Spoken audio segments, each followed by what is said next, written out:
नमस्कार महाराष्ट्र. तुम्ही पण माझ्यासारखेच मातीतले किडे असाल. माझ्यासारखाच तुम्हाला पण अंगणात झाडे वेली रोपं लावण्याचा छंद आहे. तुम्ही पण माझ्यासारखीच बागकाम करण्याची आवड ठेवत असाल तर हा व्हिडिओ तुमच्यासाठी नक्कीच उपयुक्त ठरणार आहे. व्हिडिओ शेवटपर्यंत पहा. मागच्या जून महिन्याच्या व्हिडिओमध्ये तुम्ही पाहिले असणार की कशा प्रकारे मी घरच्या अंगणाच्या जमिनीची कशा प्रकारे मशागत केली, कचऱ्याची विल्हेवाट, बीजारोपण वगैरे वगैरे. जर तुम्ही अगोदरचा हा व्हिडिओ पाहिला नसेल तर तो व्हिडिओ एकदा नक्की पहा. लिंक डिस्क्रिप्शनमध्ये आहे. तर पहा मित्रांनो, हा आहे बीजारोपण केल्यापासून 20 ते 25 दिवसाचा परिणाम. असे मस्त छोटे छोटे रोप उगवलेले आहेत, ज्यामध्ये चवळीच्या शेंगा, वाल, काकडी, कारली, दुधी, कोहळा यांचे रोपं उगवले. इकडे बाजूले थोडी जागा रिकामी होती, तिथं मी टमाटर, मिरची, झेंडूचे रोप टाकले आहेत. पण याले उगवण्यासाठी जरा उशीर आहे, पण 90% निवड कचराच उगवला आहे. तर आता आठवडाभर वाट पाहू. हे रोपं थोडे मोठे होऊ देऊ व त्यानंतर तुम्हाला सांगतो 3G कटिंगची एक ट्रिक, ज्यामुळे आपल्याला या वेलीतून भरपूर फळे कसे घेता येतात याची माहिती असणार आहे. पाऊस पडून 2 दिवस झाले मित्रांनो. जमीन थोडी नरम पडली आणि थोडा कचरा पण उगवला. इकडे बाजूला थोडीशी जागा आहे, ती पण मी तयार करून घेतो, ज्यामध्ये मी लावणार आहो कांदा, मुळा आणि लसण. त्यासाठी आता ही जमीन मी खणून घेतो.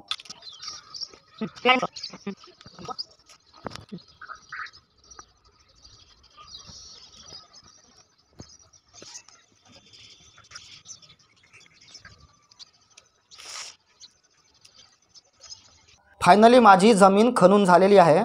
आता लागली आहे भूक. त्यात आज रविवार असल्यामुळं स्वयंपाकासाठी उशीर आहे, त्यामुळे चला ऊस तोडून खाऊ.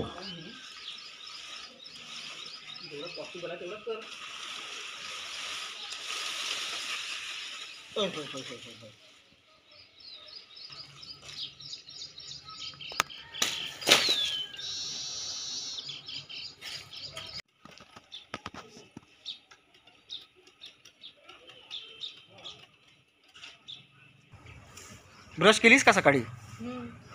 म्हणून गोड लागत नाही.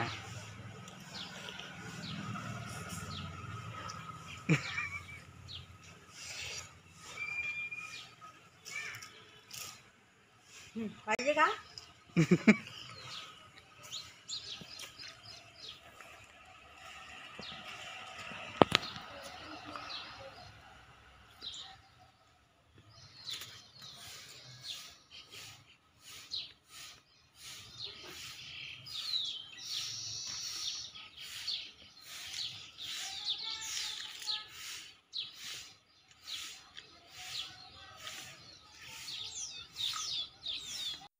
तर आज आहे फवारणीचा दिवस. या झाडांना आपण कीटकनाशक फवारूया.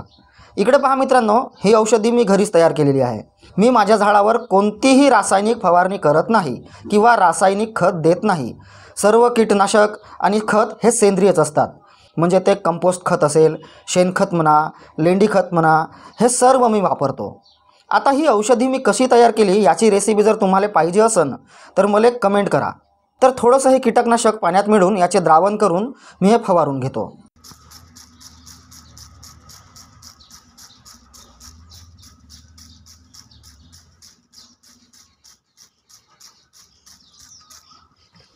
झालं घे ना, आता बंद कर ना. वेगवेगळी झाडं दाखवावं लागेल ना.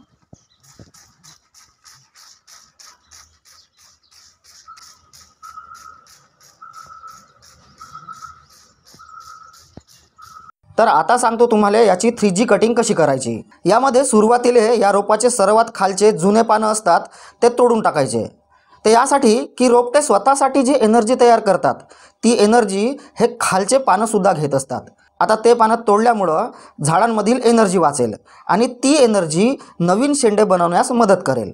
तर आता हे खालची पानं तोडून झाली की नीट बघा, हा समोर वाढत असलेला शेंडा एखाद्या धारदार वस्तूने कापून टाकायचा. याने काय होईल तर या रोपट्याच्या खोडातून आजूबाजूने नवीन शेंड्या उगवतील. आता ती झाली या झाडाची 2G म्हणजे सेकंड जनरेशन. आता या नवीन आलेल्या फांद्या थोड्या मोठ्या झाल्या की त्याचे पण शेंडे कापून टाकायचे, म्हणजे आपले झाड अजून नवीन जनरेशन तयार करेन आणि ती असेल 3G म्हणजे थर्ड जनरेशन. आणि या वेलीला जेवढे जास्त फाटे असतील तेवढे जास्त आपल्याला उत्पन्न घेता येईल. तर आता जुलै महिना लागला आहे मित्रांनो. इथं पहा, मी या झाडाची पहिली कटिंग केली होती, त्यामुळे आजूबाजूने नवीन शेंडे तयार झाले आहेत. आता ते नवीन आलेले शेंडे मी या ब्लेडने कापून टाकतो. ब्लेडनं कट मारायचं. हे पण याची सेकंड जनरेशन आहे. ओके, हे सोडून द्यायचं एक आणि इथून आता हे वेल मोठे व्हायला लागले, त्यामुळे त्यांना पसरण्यासाठी आधाराची गरज आहे. चला तर त्याची तयारी करू.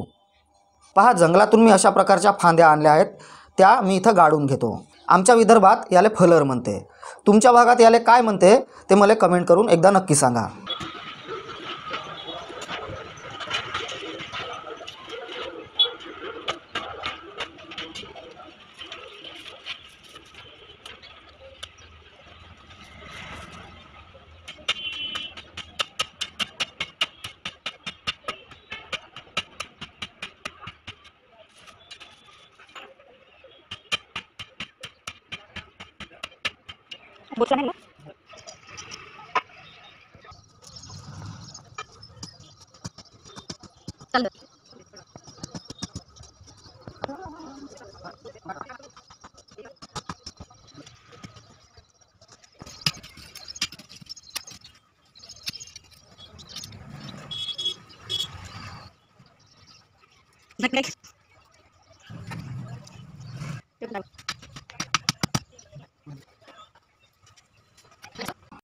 तर आता माझे फलर गाडून झालेले आहेत. आता वाट बघूया ही वेली पसरण्याची. तर जुलै महिना सुरू आहे मित्रांनो. जी ही जागा मी खणून ठेवली होती ती रोपणीसाठी तयार करायची होती, पण सततच्या पावसामुळं ते काही शक्य झालं नाही. आता गेले 2 दिवस उघाड होतं, त्यामुळं आता ही जमीन मी तयार करून घेतो. इथं पहा, मी हे घरीच तयार केलेलं कंपोस्ट खत या मातीत मिसळत आहे. हे कंपोस्ट खत मी कशा पद्धतीने बनवलं हे जर तुम्हाला जाणून घ्यायचं असेल तर मला कमेंट नक्की करा. यासोबतच या जागेवर बुरशी किंवा मुंग्या लागू नये म्हणून मी हे मुंग्याचं पावडर या मातीत मिसळत आहे. मला इथं कांदा, मुळा आणि लसण लावायचं आहे, त्यासाठी मी अशा प्रकारे आरे करून घेतो.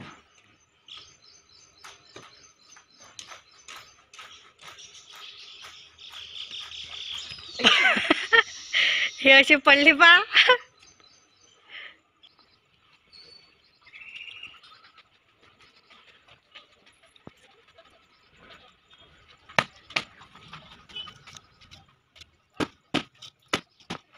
इथं लावण्यासाठी मी बाजारातून असे छोटे छोटे कांदे आणले, मुळ्याचे बी पण आणले. आता हे सर्व इथं लावून घेतो.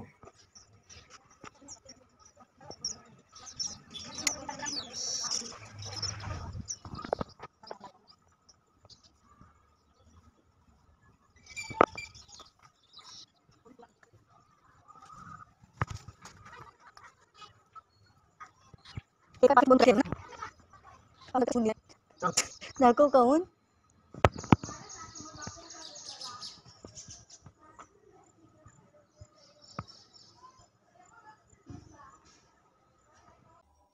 ऑगस्ट लागला आहे मित्रांनो. पहा माझ्या वेली कशा पसरल्या आहेत. काकडीले फुलं पण मस्त आलेली आहेत. आणि आज फवारणीचा दिवस आहे. फवारणीसाठी मी ताकंडी तयार करून ठेवलं होतं. तर चला आज यावर ताकंडी फवारून घेऊ.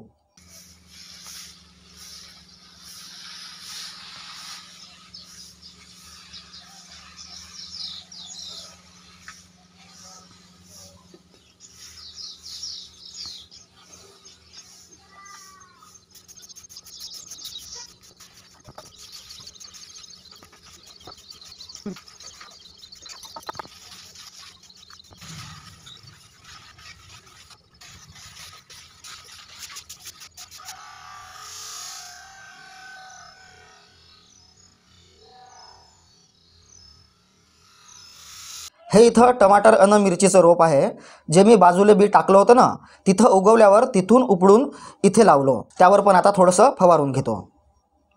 ऑगस्ट महिन्याचा शेवट आहे मित्रांनो. पहा माझी झाडे कशी बहरली आहेत.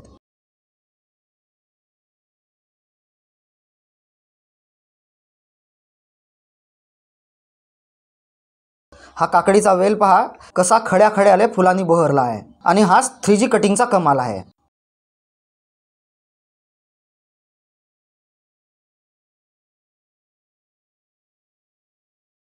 इकडे चवडीचा वेल बघा, या वेलीले शेंगा लागण्यास सुरुवात झाली आहे. मला वाटते काकडी पण लागली असणार. चला एकदा पाहूनच घेऊ.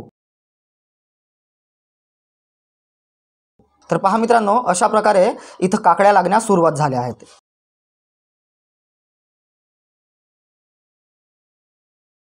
इथं एक काकडी चांगली मोठी झालेली दिसत आहे, पहा.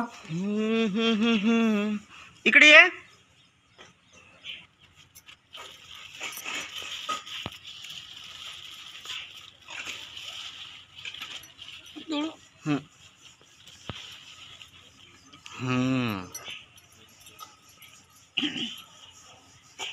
चलो जटरली. मित्रांनो, इथून पुढं पूर्ण सप्टेंबर महिना आम्ही रोज काकड्या खाल्ल्या. चल मग.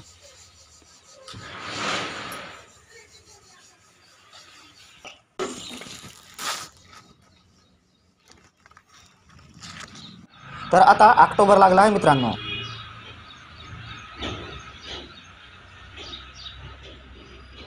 इथं पहा, काकडी पूर्णपणे संपली आहे आणि हा काकडीचा वेल शेवटच्या घटका मोजत आहे.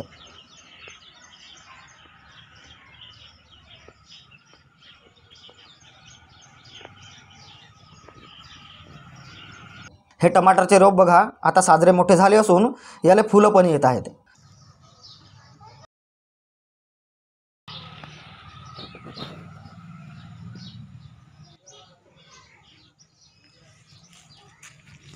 इथं पहा, एका मिरचीच्या रोपाले सध्या 4 मिरच्या लागल्या आणि बाकीच्या रोपाले फुलं धरली आहेत.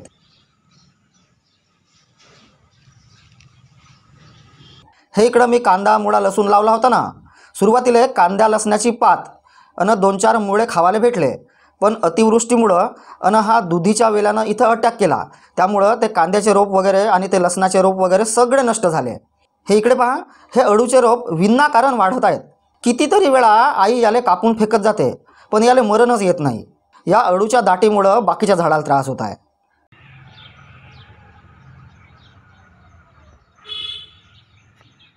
हा इकडे मस्त झेंडू लावला आहे, दसऱ्यापर्यंत याले फुलं येतील. आता ही जागा पहा, जिथं मी टमाटर, मिरची आणि झेंडूचं बी टाकलं होतं, तर इथे उगवलेली रोपं थोडी मोठी झाल्यानंतर मी दुसरीकडे ट्रान्सफर केलो, त्यामुळं आता ही जागा रिकामी झाली आहे. याचा मी पुनर्वापर नक्कीच करणार आहोत. अजून बरीच जागा रिकामी करायची आहे आणि तिथे पण मशागत करायची आहे आणि हिवाळी भाजीपाला लावायचा आहे. तुम्हाला पण असल्या बागकामाची आवड आहे तर चॅनलले नक्की सबस्क्राईब करा, कारण या माध्यमातून मी तुम्हाला बारीक सारीक गोष्टीची माहिती देत राहील. झाडाची निगा कशी राखावी, खत आणि कीटकनाशके कशी बनवावेत, ही सर्व माहिती तुम्हाला मिळत राहील. तर व्हिडिओ आवडल्यास पुढे शेअर करा, लाईक करा आणि चॅनलला सबस्क्राईब मात्र नक्की करा. भेटू आपण पुढच्या भागात. धन्यवाद.